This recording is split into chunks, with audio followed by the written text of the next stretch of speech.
All right, code keepers, we're in for another great episode of Precise Thinking, where Minister Zumbi teaches us and I actually shut up. We got Cousin Sam on the line again.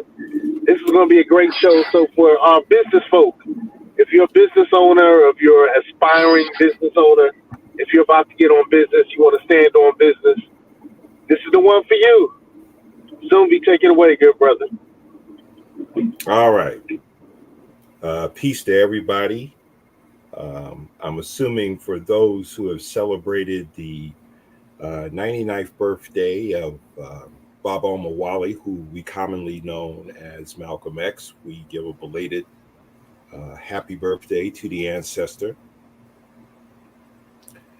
Tonight, I want to get into what's called a business model. Now, for those in business or who are familiar with business, everybody tells you that you need to have a business plan for various reasons. My issue is you can't really develop a plan before you develop a model. And this is just on my years of research and personal experience in developing business models and business plans. A plan can change. It's like, let's say you write this business plan. And I'm going to date myself. I remember back in the 80s, your business plan could be no less than 50 pages. Okay, we used to call it the Great American Novel.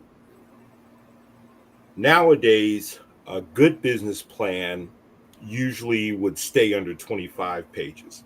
But even with that, you want to be able to develop a business model first.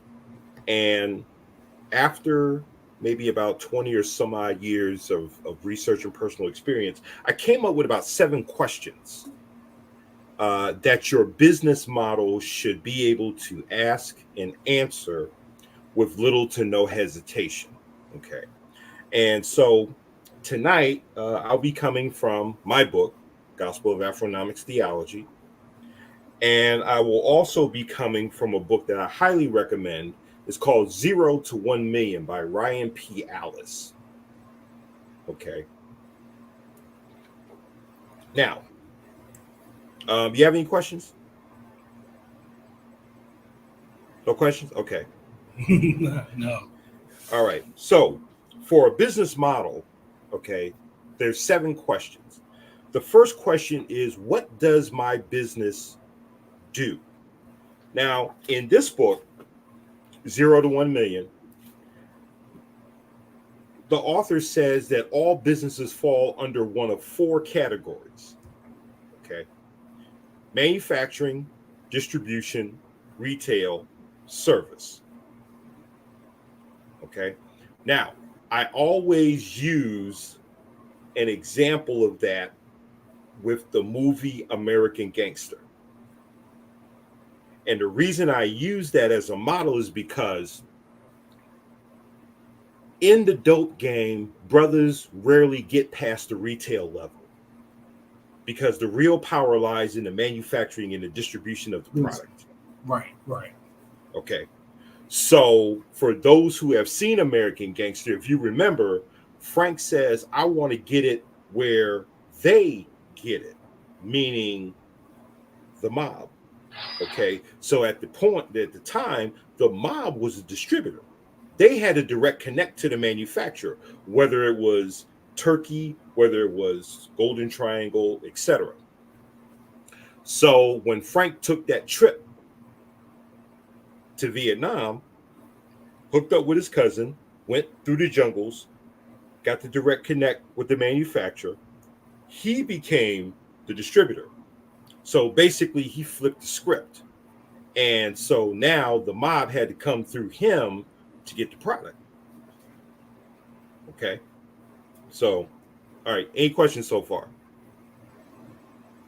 We're straight? No. Okay, good. Yeah, none so far. Okay. So when we say, what does my business do? You can be a manufacturer, you can be a distributor, you can be retail, you can be service, you can be a combination of things. Okay. Because a lot of times you can be involved in what's called business to business or B2B, or business to customer B2C. Okay. So that's the first question your business model should be able to answer is, what does my business do?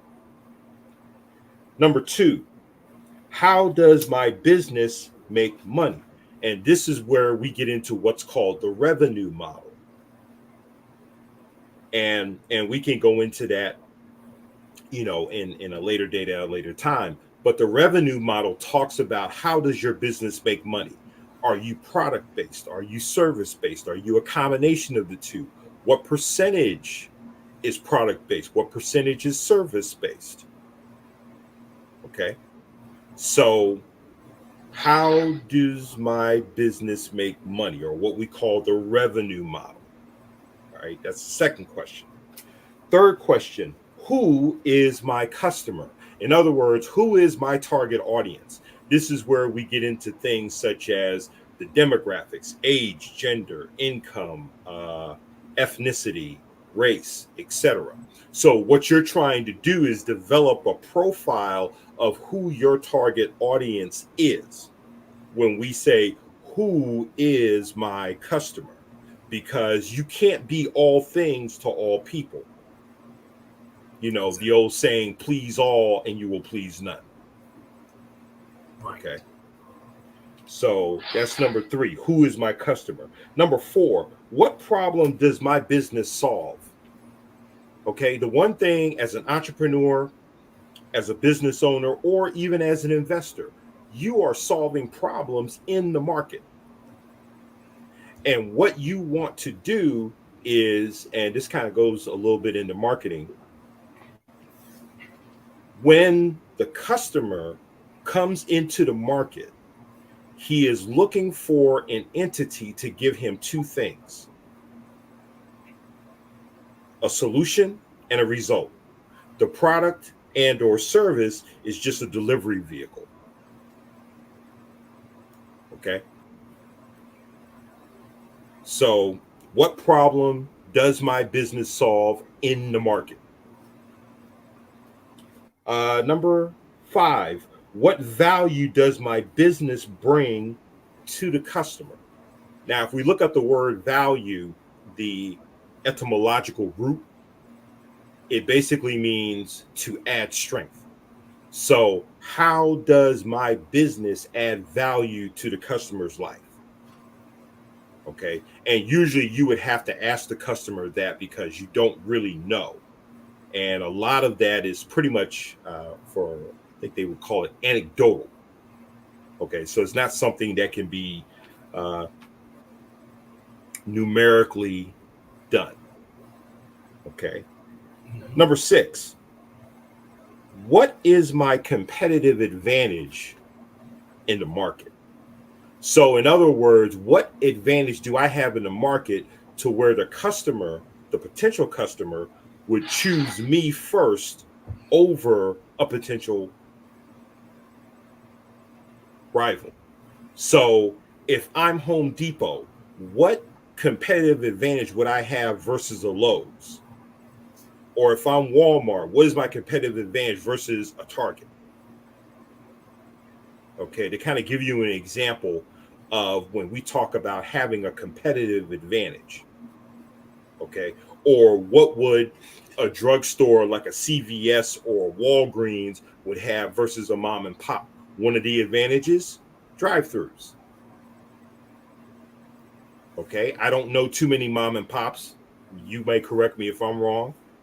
Too many mom and pops that have drive-throughs, but your big box drugstores have drive-throughs. So that I would consider is the example of a competitive advantage. Wow, Okay. I didn't see that coming. Drive through? Yeah. Okay. Yeah. Any benefit that you can add to the customer's experience gives you an advantage. Right. Right. And then number 7, is there a demand for my products and or services? If so, how great is the demand? If not, how do I create a demand excuse me, how do I create a demand for my products and services, or how do I fill an existing need or an existing demand for my products and services? Okay, because I can have the greatest product in the world, but if there is no demand for it, then it's basically useless and worthless. So there has to be a significant demand for what I intend to inject into the market. When we talk about creating a demand or filling a demand that already exists. So your business model should be able to answer those 7 questions. Okay. You have any questions, Sam? Not questions, but well, some questions, some statements. Because why do you think the business model is excluded from maybe a traditional business plan? Now, this is my theory. This is my opinion. I think Mm-hmm. people, the way that business plans have been sold, it's like, oh, I need a business plan because I got to raise money. I need a business plan because I'm in this small business course, or things of that nature. But Right. a business model, because you need to be clear about what your business is, what it does, how it makes money, etc. Those things are more consistent than what you would have in a business plan, because I can write the ultimate business plan the minute I push print. It's already obsolete because there are so many changes that take place in the market, and the market can get very volatile that can render that plan obsolete, especially if you're in a startup phase and all of your financial projections are theoretical. They're not based on actual sales numbers. And I So, think, oh, sorry. go ahead. Well, Because I I was think going to say, that's I was going to say that I've been so wrapped up in business plans, I never really thought about models as being primary. I really they're, like the way you broke that down, bro. I really like the way you broke that down. And they're the absolutely thing is, we're all in the business of ourselves. To Mhm. kind of quote my cousin Sam, in your book called The Business of You or something like that. yeah, but that's a little little bit different. But when we're talking about like business and business models, like when I work on business plans for clients, I really do add the financial part because that's a lot like when we're doing a business plan, people tell you, you need to have a business plan. There's so many Mhm. videos about telling you need a plan, you do this, you need to do that, blah, blah, blah, blah. But a lot of times people forget about those core components. And I like to mix in the business model because you have to look at revenues. Everyone, you want to do a business. And like if you do a business, I love doing business plans because a business plan for me, especially working with clients, okay, you want to start your own business, you want to do this, if you're doing it on the onset, because sometimes they don't. They do it when well, now I think I want to be kind of serious about it. Oh, no, I need a plan. I need a plan, like you said. The business plan that is really designed to help you look at the industry, where you are, what it is you want to do. The model really gives that strong financial piece that a lot of times people don't do their research on. A lot of Mhm. times people are like, okay, I want to sell widgets or I want to do this. But you have to look at cost of goods sold, and being an accountant, having that numbers background, it really is important to map that out. And a lot of people are like, okay, I want to sell this, I want to do this. Okay, Mhm. but do you know from start to finish? Can you map out the cost? Do you know from the time it comes from, if you're getting the raw materials, creating the product, getting the product out, all of those different steps, mapping that out? A lot of times people don't have that background, have that knowledge, have that experience. And what Right. I've also seen, I wanted to ask you about, because I don't want to go too far, but what I wanted to ask you is when you're doing business plans or looking at business models, do you focus on or do more of like a SWOT analysis? Mm. Well, and I'll move into the business plan since you mentioned SWOT. It really depends on, because I also talk about there's 4 different types of business plans that can be written or developed. They can include a SWOT analysis, but here are the 4. One is what I call the concept plan. Okay. The second one is what I call the owner's manual, where basically it's written for internal use. Okay. And then the last 2 is what I call the investor's plan and the lender's plan. Okay. So each plan has a certain emphasis depending on who is the audience, who is the target audience.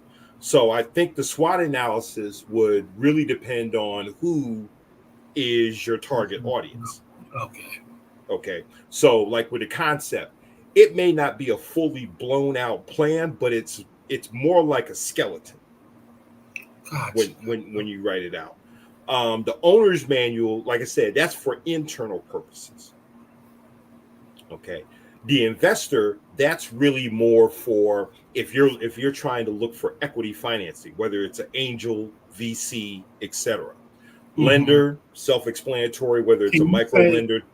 I don't want to cut you off, but can you explain VC? Because some people may not be familiar with the term VC. Well, VC means venture capital. Okay. So, for example, Nas has his own venture capital firm called Queensbridge Venture Capital. Okay. If you followed his development in the VC game, he invested in what's the brother's company? I think it's called Tristan. It's basically a men's, facial care company. Okay. So that was one of his big investments that he made. An angel is someone like I could be an angel. Okay. If you're familiar with shows like Dragon's Den and Shark Tank, those are really angel investors. Okay. Because you have individuals who are putting up their own money in exchange for a piece of ownership of a particular company, regardless of what stage that company may be in. Okay. And then, like I said, with the lender, it's, whether it's a traditional loan or a micro loan. Okay. Right. And even with the micro loan, there's one website that still does micro loans around the world. It's called Kiva, Kiva. And if you go to kiva.org, if you are interested in participating in investing, where you invest your money and then the people will match funding with startup entrepreneurs around the world, Africa, Asia, Latin America. And the startup capital they may need is, in many cases, less than $100 US. Right. Okay. Yeah, I've heard of Kiva. Yeah. I've heard of Kiva before, definitely. Yeah. Okay. So it really depends on, when you're developing a business plan, understanding who is the audience for which I'm writing this plan. Okay. But it still goes back to understanding the model. So for, and here I give another example. So I'm sitting in a local chamber of commerce, and this one lady, she's creating this salsa. And she says, I want to target a specific grocery store chain in this region. And I just happened to watch something on the news earlier today, and I brought that piece of information. I said, okay, so you mean to tell me that you think that your product is that much the bomb? So let's say you get your wish. There's 30 stores in a 4-county radius. Are you in a position to handle that demand? Good question. Okay.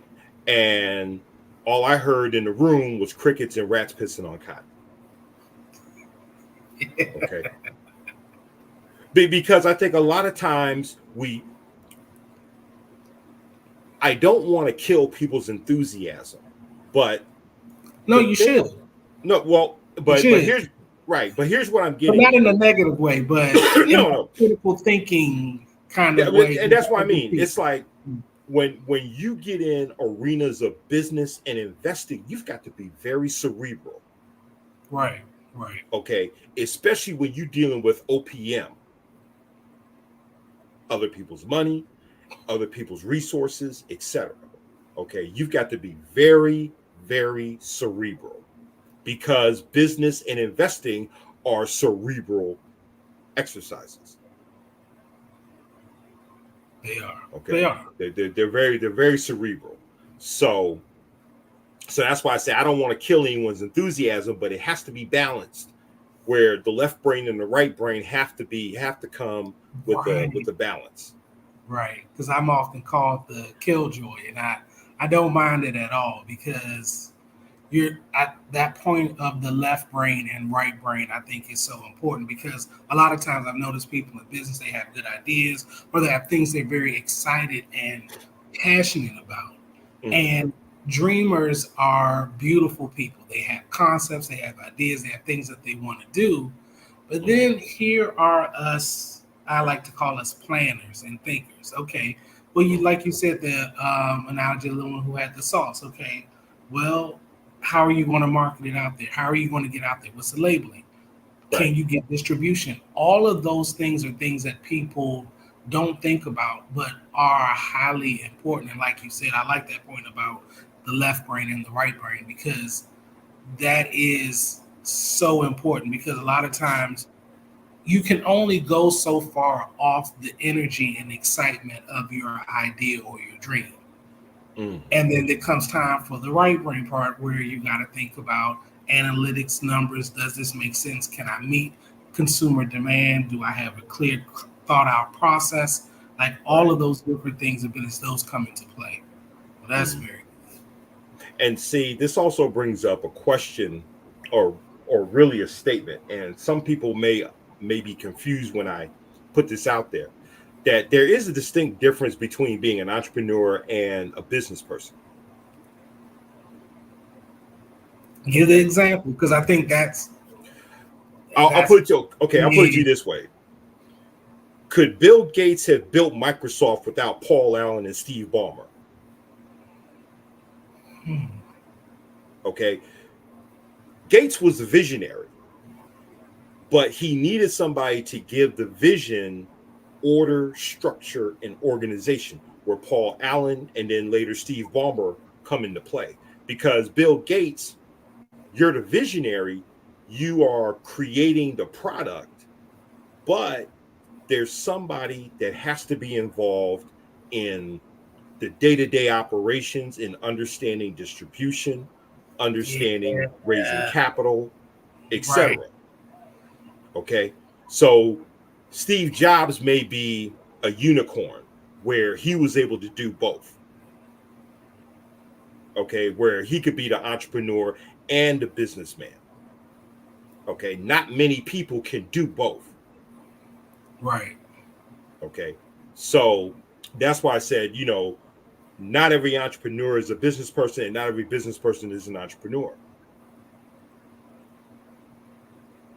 Okay, That's true. because it's kind of like two different skill sets. Almost goes back to left brain, right brain again. In fact, and this, I brought this book up before, The E-Myth Revisited by Michael Gerber. Okay, in the book, he says that really within the business person, there's really three people that exist. Okay. Here are the three people. You have the entrepreneur, you have the manager, and you have the technician. Gerber, throughout the book, he always says that the technician has what he calls an entrepreneurial seizure. What he thinks is, okay, because I mastered the technical part of this, I can run the business, not understanding that just because I may be able to cook the best meal, I don't know how to create the best system and the best distribution model around that meal to where I can deliver it anywhere around the world with the same consistency. You see? So what he always says is, you must be able, and I always ask people this question, okay, can you make better fried chicken than Colonel Sanders? Everybody says yes. Okay. Can you make a better system of distribution and product development, et cetera, and so forth, than Colonel Sanders. And that's where the separation begins. Okay. Because what you want to do is you want to create a pleasantly consistent or consistently pleasant experience. The emphasis is really on consistency. Right. With very little variation. Right. Okay. So, that's one of the things you have to look at when you're developing your business model. And that goes back to what I talked about in a previous show, where I talked about the importance of developing systems and teams. Okay. So everything is built around systems and teams, because you don't want the business to be built around you. Because if you get removed, can the business continue to operate without you? And this is where you don't see a lot of businesses survive past the first generation, the founder. So what happens when the founder transitions? Is there a plan in place so the business can continue? You bring up, that is such a good point, because a lot of times what I've seen on the more personal side of doing business and entrepreneurs, they will create a business, it's doing well, but the business is centered around them. And when I tell people, when you're getting into business, when you're creating something, even if it's a small mom and pop things, no matter what it is, the business is its own entity, and you cannot be the center and the focus of it. Because like you just said, once you remove yourself from it, the entity falls apart, because you're the center, you're the nucleus of it. And so when I tell you, when you're doing business, especially if you're looking to pass it down, if you're looking to create generational wealth, you're bringing family into it, the business is the business.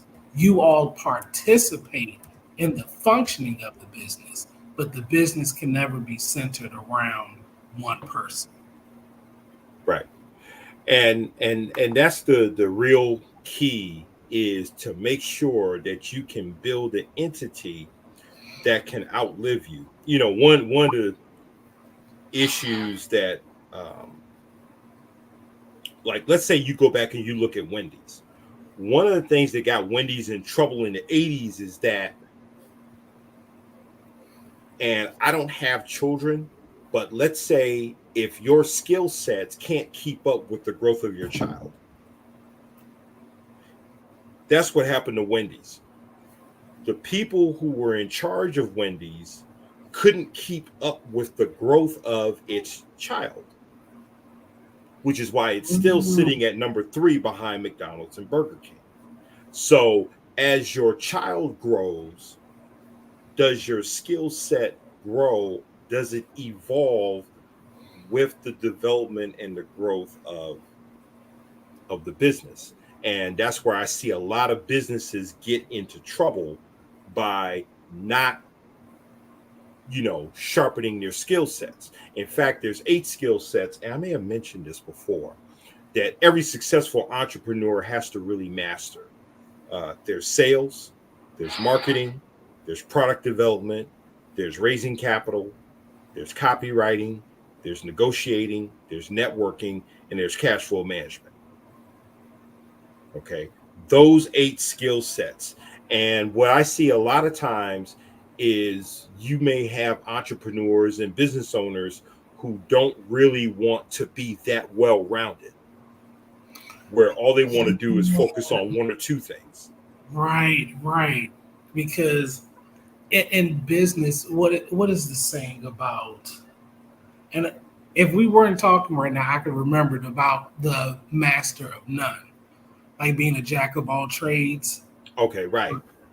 And I think a lot of times people think in business, they feel like they have to master everything, and you can't master everything. But what you No. can do is be well-rounded.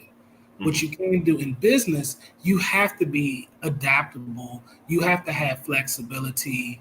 That's one of the things I learned like years ago when I was doing kind of event planning. And I tell people, look, when you plan an event, you need to plan that everything is going to go wrong and nothing is going to go the way you want it to go. Mhm. But you have to be adaptable and flexible. And you need that adaptability and flexibility in business. Right. You know, everyone wants, I mean, you have to, of course, you want a great day, but you know those bad days or those stressful days are coming. You just have to be flexible. Like I'm like what? I'm as old as you. You gotta be flexible like Gumby. You really do. Right. You gotta Mhm. be able to navigate and move and flow with it. Because in business, that's kind of what kind of makes you a great leader, but also an entrepreneur is the fact of you being able to be adaptable and flexible because things are going to go wrong. If you have a restaurant, the power can go out, Right. something can catch fire, Mhm. anything can happen. I Right. mean, you know, you see it's a car loses control, something happens, and what do when the car goes straight through the front of your business? You about to Right. open in 5 minutes. You Mhm. got to be adaptable. Anything can happen in business, and I think that people have to learn that you have to be. I think my friend is from Trinidad. He was one of his sayings: "A tree that doesn't bend will break." And Right. so you have to be bendable and flexible in business. It's an absolute must if you can. For me, I tell you, if you can't be, then it's not for you. Yeah. And really being in business, especially if you are the one driving the car, you have to be a generalist. And like you said, I don't have to be an expert in every aspect, but I need to know a little bit about a lot of things. So when I sit down with my experts, I should be able to have an intelligent conversation because I know enough to where my job as the leader of the team is asking the right questions. Okay. And I think a lot of times, either what gets a lot of entrepreneurs and business owners in trouble is either they don't ask the right questions or they don't ask questions at all. Right, right. Okay. So you need to be able to understand your business well enough to know when you sit down with your accountant, when you sit down with your marketing team, when you sit Yeah, down with etc., be able to ask the right questions. because I So think that way you don't get yourself in trouble. I think it's so important, especially because you hear like celebrities and talk about someone was doing my taxes, they ran away with my money. You Mm, hear these things with contracts. I didn't know that was there. And you right, kind of have to be a little bit, you have to know a little bit of everything. You don't right, have to know everything about taxes, but knowing general stuff. You may don't have to know everything about contracts, but you have to know what to look for. And you have to ask questions. What does this mean? And hmm, my thing is, I don't sign something that I don't understand. What does this phrase mean? I think when I'm looking at this phrase, it means this, but does it actually mean this? right, And I think that it's very important. A lot of times, especially if you notice with like athletes and things like that, this is new. They're trusting everybody. But for me, I think it's just part of my personality. I'm a little distrustful of everyone and everything. hmm, And just having that little airs of, I don't know, I think is right, important. I think more business leaders and owners need to kind of have that. I don't know. What is this? Or, okay, you're charging me this. Why? hmm, We can do something like, is this, there are things that you can do. Like you're right. Sometimes people just don't ask questions. You just kind of hmm, just sit there. Sometimes people think, well, I'm supposed to have all the answers. No, you're not. You're not supposed to have all the answers. No one has all the answers. No one right, knows everything. But hmm. you need to show up, ask questions, be adaptable, flexible. You take in new knowledge and you work from it. And you mentioned, with our athletes and our entertainers, um, they've been so driven to focus on the bag or getting out of an impoverished situation until they've never taken the time to learn what I call the B side of the game, the business side. The Right. business is 24/7, That's whether what we're you talking, he's music, somebody side. music, film, sports, etc. Like, I was just reading earlier today where the NFL is now considering introducing private equity firms to participate in ownership. Hmm. Okay. Now that's a potential game changer. What does that mean for the players? Right. What does that mean for now? And this is not trying to get off topic, but this is just kind of an example of understanding your industry, which is, part of, being able to ask the right questions with your team. So when something like this is on the horizon, where now private equity firms are coming into the sports game, what does that mean for my bottom line as a player in terms of revenue sharing, etc.? That's where you have to understand the business model of your industry and its revenue model. Right. Okay.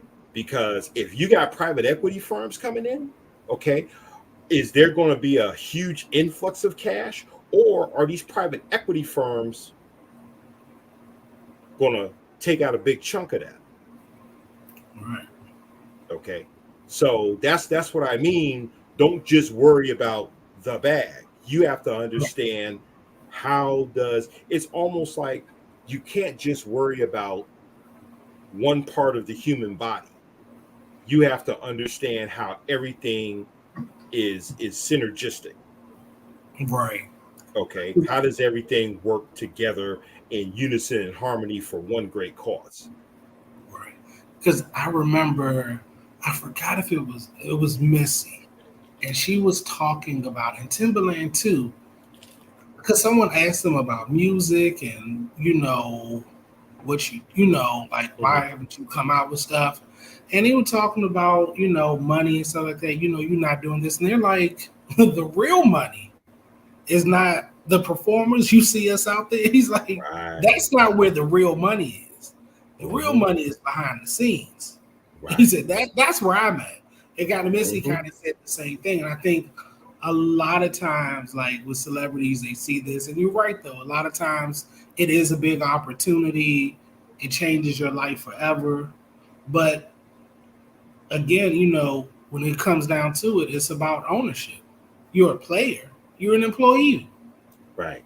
I mean, your salary, I mean, the money that you're earning is a lot for a certain time period, but Hmm. you don't own anything. Right. And And so, excuse me. and because you're participating, but there's no real ownership, that's not where the real money is. Because Right. remember, when, I think Jay-Z was talking about purchasing a NFL or basketball, I forgot which, and all that kind of pushback, because that's where the real money, but a lot of other things are too. Mhm. And the thing about that is, I always tell people, ask yourself this question. Okay, if the Kansas City Chiefs were in a position to give Patrick Mahomes a $500 million extension, how much is Clark Hunt worth? Right, Okay. right, Now, for those who may not understand what I'm getting at, okay, Clark Hunt is basically third generation money. His grandfather was a Dallas, Texas oil billionaire, H.L. Hunt. Okay. And then his son, Lamar Hunt, was founder of the Old American Football League and the franchise called the Dallas Texans, which eventually became the Kansas City Chiefs. Okay. So you got to have some long green if you're talking about paying somebody $500,000 over the next dozen years. Okay. And what do you have to do to make sure that you're able to make those payments depending on how the contract is structured. Okay. So everybody always wants to look at how much somebody's getting paid, but nobody looks at who can afford to make that kind of payment to somebody. Right. You see, and that goes back into understanding business models, understanding revenue models, understanding what does my business do, understanding how does it make money. In fact, since we're talking about revenue models, I'll go ahead and throw the revenue model questions into the mix. Okay, and really there's 8 questions that I've developed. Number 1, what products or services does my business offer? Okay. What percentage of sales or revenue is product based? What percentage of sales revenue is service based? Am I B2B, which is business to business? Am I B2C, business to customer, or both? Which is what people may call a sales revenue model. Okay. Am I product based, service based, or both? Because some businesses are strictly product based, some are strictly service based, some are a combination of the two. And depending on whether you're product based or service based, it affects your scalability or your ability to grow into a larger entity. All right. Are you a brick and mortar? Are you e-commerce? Or are you both? A lot of businesses who may start out brick and mortar, where you have a physical location, now have added the e-commerce component to their actual business model. You kind of have to at this point. You're a combination of the two. Kind of have to at this point. And I asked you this question before: are you manufacturing, distribution, retail, service, or are you a combination? And then finally, is it a one-time purchase versus a recurring payment? So, for example, let's say I go into a local grocery store, I make a one-time purchase, that's it. Versus if I sign up for, let's say, a membership. Let's say I sign up for a membership to a gym. Now, that's a monthly recurring payment. Right. Okay. Your cell phone bill is a recurring payment. Cable, internet, recurring payments. Okay. So those are the questions your revenue model should be able to ask and answer. And in some ways, they may overlap with the business model. Okay. So, any comments? I know I kind of covered a lot in a short period of time. Zumbi. Go ahead, Sam. Go ahead. I was gonna say you did, but I think it gave a lot of people who are either considering wanting to or kind of already started some sort of venture. It has the knowledge and the questions that you've given, I think will help them to be more focused in whatever they choose to do. And I know you mentioned so many things I know a lot of people don't even think about. So it may have been a lot, but it was a lot of good things that people don't often hear. Okay. And like I said, we're not here to kill dreams. We just want to make sure that your dreams have a solid foundation on which to build. That's really what this thing is about. Like I said, I'm not a dream killer. I just want to make sure that people bring their whole mind, not just the right brain, but bring the left brain along with it, because it'll take both sides in order for you to have a successful venture. That's true. You know. Hey, Zumbi, man, I think you. Yeah, Sekou, or he's not on yet. Can you hear me? I guess you can't hear me. I don't see him. You don't hear me at all? Oh, Lord. Okay. Okay, so that's what he's saying. All right. So, okay, good. I wouldn't call it free, but anyway. Okay. So, any further input that you have? I think you've you've hit it. You've hit it. I think you surmised everything. It was organized.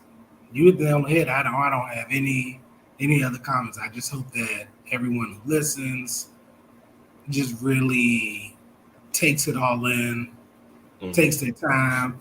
It's okay if you got to kind of go back, watch it a few more times. Your time. Sometimes it's what you got to do to get the knowledge to sink in. But I think a lot of entrepreneurs, if they take this advice Mhm. and really, apply it, I think even if they've already started a business, Right. sometimes it's just as an entrepreneur, you have so many things coming at you at one time. And Right. sometimes being able to take a moment and being able to have other questions. Sometimes that one question is the one thing that'll help you change your business trajectory. So you never know. Okay. But I think it was perfect for me. I have anything else. Okay. All right. So I'll leave you with these final words from Clint Eastwood, and you'll find these words in the movie Heartbreak Ridge: adapt, adjust, overcome. And if you're able to do those three things, you should be able to have a successful journey in business. Peace. Okay.